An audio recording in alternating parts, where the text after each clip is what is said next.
Hello there. France and Great Britain finally agree.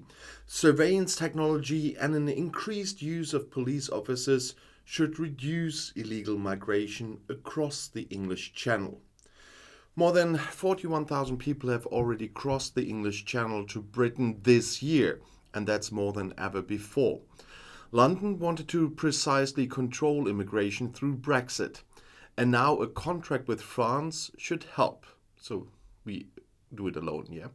But by signing the pact with France, the British government wants to keep one of its most important election promises and significantly reduce illegal immigration across the English Channel.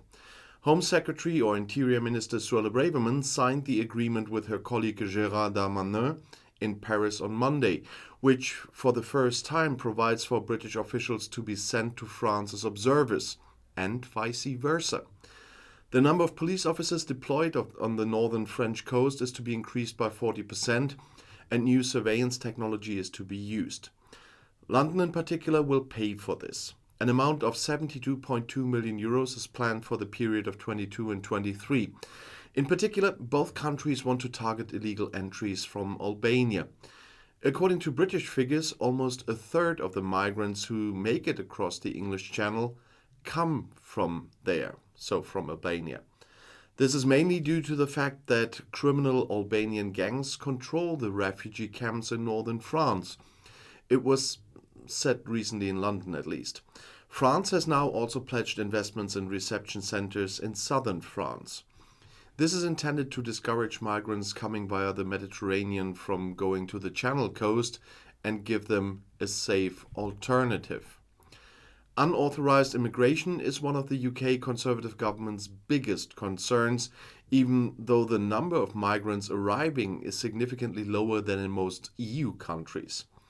For years, however, the number of those who make it across the English Channel into the country has been increasing, although London has long promised to solve the problem. Over the weekend, more than 1,800 people in small and often unseaworthy boats reached the British coast. This year, there are already more than 41,000, as I said, and that's significantly more than in the whole of 2021, and it is more than ever before. The government had promised that freedom of movement would end with Brexit. Since then, a sophisticated system has been supposed to control the migration. But even the most radical plans of the conservative hardliners do not deter people. This includes the idea of flying people who have entered illegally to Rwanda, regardless of their background. People should then apply for asylum in the East African country, but they are not allowed to return to Great Britain. But this plan, which has been sharply criticized internationally, is still being challenged in court. In the past, dealing with migration across the English Channel was often a bone of contention between the two countries. Recently, however, there has been a lot of praise. France is said to have prevented almost 30,000 attempts to cross. And Prime Minister Rishi Sunak expressed confidence that the deal will reduce the number of crossings. The agreement came 10 days before the anniversary of a disaster in the English Channel. On November 24th in 2021, 27 people drowned when their rubber boat capsized. And the danger remains. At the weekend alone, 170 migrants who were on their way to Great Britain in small boats were rescued from distress off the French coast. But human rights activists and observers are skeptical that the treaty will improve the situation.